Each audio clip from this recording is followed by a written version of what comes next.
Assalamualaikum warahmatullahi wabarakatuh. Perkenalkan, kami dari kelompok 3 ingin mempresentasikan hasil makalah kami yang berjudul Sifat Umum Manusia.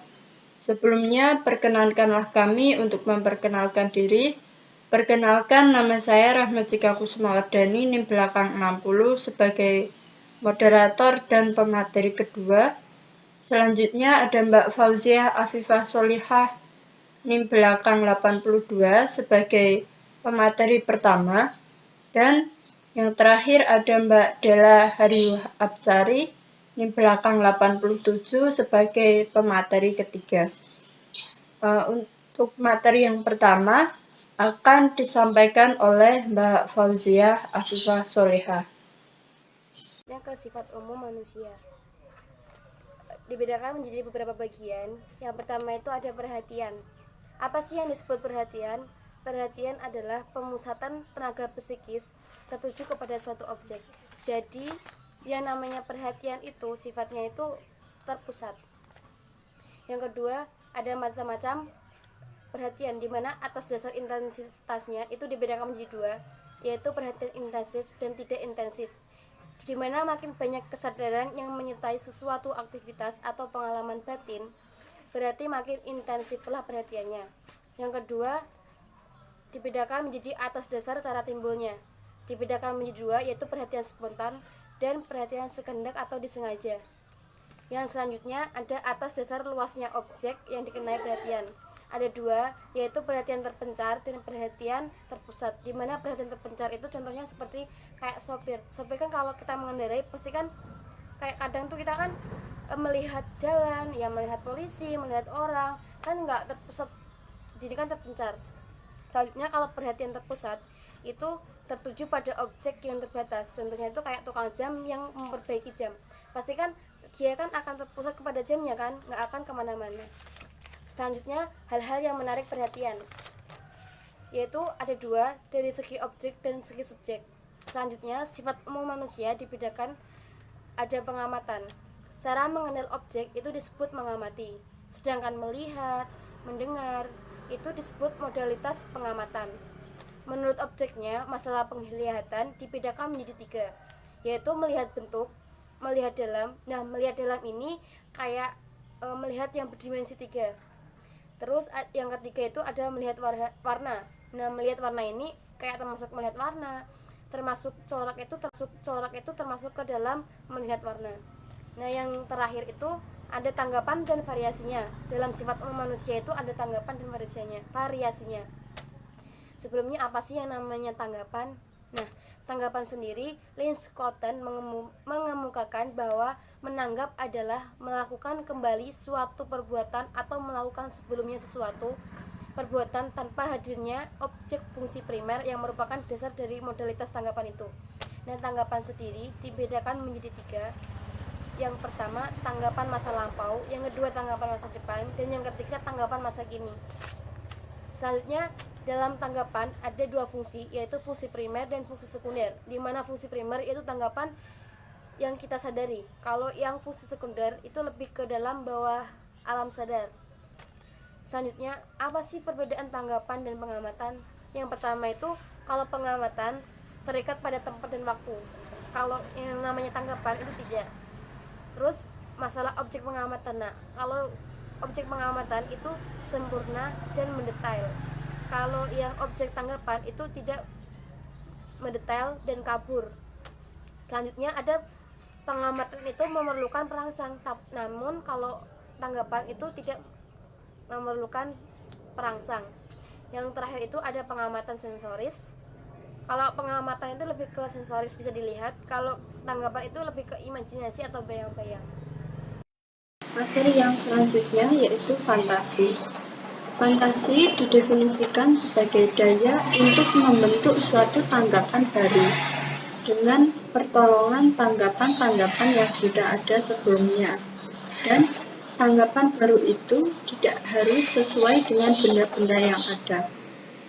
Fantasi itu berfungsi untuk memungkinkan manusia untuk berorientasi dalam alam imajiner yang melampaui dunia realnya. Ini secara garis besar, fantasi dibagi menjadi dua, yaitu fantasi tak disadari dan fantasi yang disadari. Maksudnya, fantasi yang tidak disadari itu merupakan fantasi yang terjadi dengan tak disengaja. Maksudnya, terjadi secara tidak sengaja. Jadi, orang yang melampaui dunia real itu berfantasi secara tidak sengaja, tanpa disadari oleh orang-orang tersebut. Kemudian, yang kedua itu fantasi yang disadari, yaitu fantasi yang didasari dengan kesengajaan. Nilai praktis dari fantasi itu, fantasi itu ternyata berguna, sangat berguna bagi kehidupan manusia dalam kesehariannya. Contohnya yang pertama yaitu memungkinkan manusia untuk dapat lebih memahami sesamanya. Yang kedua, fantasi memungkinkan orang lain menyelami sifat-sifat kemanusiaan pada umumnya. Kemudian yang ketiga, fantasi itu memungkinkan orang-orang melepaskan diri dari kesukaran yang dihadapi. Selanjutnya, yang keempat, fantasi memungkinkan orang untuk menyelesaikan konflik realnya secara imajiner. Selanjutnya, kita berpindah topik, yaitu mengenai ingatan. Ingatan itu sendiri didefinisikan sebagai kecakapan untuk menerima, menyimpan, dan memproduksi kesan-kesan. Ingatan yang baik memiliki sifat seperti cepat atau mudah mencamkan. Maksudnya bisa secara cepat menerima kesan, orangnya itu setia, teguh, luas dalam menyimpan, dan siap atau sedia dalam memproduksi suatu kesan-kesan. Mengingat dan lupa itu sama halnya dengan retensi. Maksudnya karena itu memang sebenarnya kedua hal tersebut hanya memandang hal yang satu dan sama dari segi yang berlainan. Hal yang diingat merupakan hal yang tidak dapat dilupakan, dan hal yang dilupakan itu adalah suatu hal yang tidak bisa diingat lagi. Selanjutnya, dalam hal hubungan sosial, mencamkan perlu dikemukakan satu hal lagi yang sangat penting, yaitu interferensi. Interferensi itu ialah menjadi lebih sukarnya belajar yang disebabkan oleh hambatan bahan-bahan yang telah dipelajari terlebih dahulu. Selanjutnya yaitu berpikir. Berpikir merupakan proses yang dinamis yang dapat dilukiskan menurut proses atau jalannya. Ada pendapat bahwa yang menekankan kepada tujuan berpikir yaitu yang mengatakan bahwa berpikir adalah meletakkan hubungan antar bagian-bagian pengetahuan kita. Kemudian dalam proses berpikir itu terbagi menjadi tiga, yaitu yang pertama pembentukan sebuah pengertian, yang kedua pembentukan sebuah pendapat, dan yang terakhir penarikan kesimpulan atau pembentukan sebuah keputusan. Pembentukan pengertian itu sendiri yaitu melalui 4 proses. Yang pertama, menganalisis ciri-ciri dari sejumlah objek yang sejenis. Maksudnya objek tersebut kita perhatikan unsur-unsurnya satu demi satu. Kemudian membanding-bandingkan ciri-ciri tersebut untuk diketemukan ciri-ciri yang sama. Dan yang terakhir, mengabstraksikan, yaitu menunjukkan, membuang ciri-ciri yang tidak hakiki. Maksudnya menghapus ciri-ciri yang tidak sesuai dengan proses berpikir kita, begitu. Selanjutnya proses berpikir yang kedua yaitu pembentukan suatu pendapat. Pembentukan pendapat dapat dibagi menjadi 3, yaitu yang pertama pendapat positif, yaitu pendapat yang secara tegas menyatakan keadaan sesuatu. Kemudian yang kedua pendapat negatif, yaitu pendapat yang menindakkan yang secara tegas menerangkan tentang tidak adanya sesuatu sifat pada suatu hal.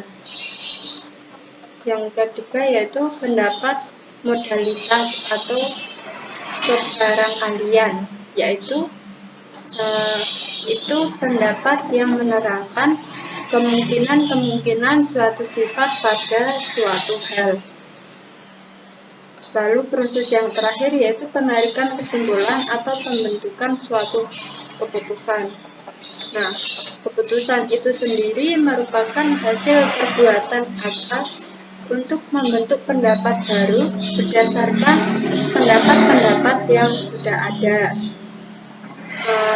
Keputusan itu sendiri dibagi menjadi 3 macam, yaitu keputusan induktif, deduktif, dan analogis. Keputusan induktif merupakan keputusan yang diambil dari pendapat-pendapat khusus menuju ke suatu pendapat umum. Jadi dari pendapat yang khusus ke pendapat umum gitu. Lalu keputusan induktif. Keputusan induktif ini ditarik dari hal-hal yang umum ke hal-hal yang khusus. Itu merupakan kebalikan dari keputusan induktif. Kalau induktif dari khusus ke umum, sedangkan deduktif dari umum ke khusus.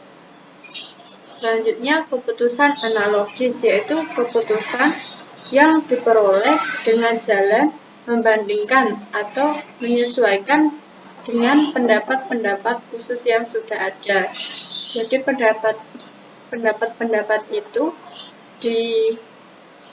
dibanding-bandingkan terlebih dahulu sebelum mengambil suatu keputusan.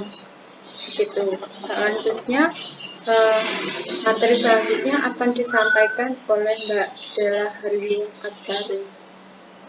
Di sini saya akan mempresentasikan tentang motif-motif. Definisi motif-motif sendiri ialah keadaan dalam pribadi orang yang mendorong individu untuk melakukan aktivitas tertentu guna mencapai suatu tujuan. Yang selanjutnya ialah macam-macam motif. Menurut Woodward dan Marquis, motif dibedakan menjadi 3, yaitu kebutuhan organik, motif darurat, dan motif objektif. Dalam kebutuhan organik, diantaranya ialah minum, makan, bernafas, seksual, berbuat, dan beristirahat. Yang kedua ialah motif darurat, yang mencakup dorongan untuk menyelamatkan diri, membalas, berusaha, maupun memburu. Yang ketiga ialah motif objektif. Motif objektif, kebutuhan untuk melakukan eksplorasi, manipulasi, menaruh minat. Yang kedua adalah motif intrinsik. Motif intrinsik sendiri yaitu motif yang berfungsinya tidak usah dirangsang dari luar. Jadi, aktivitas yang didorong motif intrinsik ternyata lebih sukses daripada motif ekstrinsik.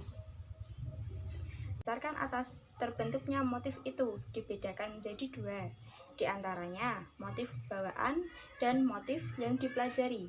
Motif bawaan sendiri yaitu motif yang dibawa sejak lahir tanpa dipelajari, seperti makan, minum, bergerak, dan beristirahat.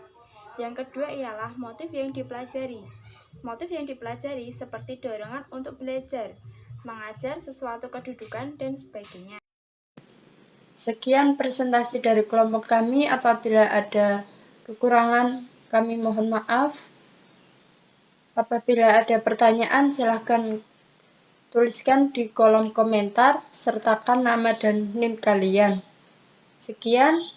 Wabillahi taufiq wal hidayah, wa ridho wal inayah. Wassalamualaikum warahmatullahi wabarakatuh.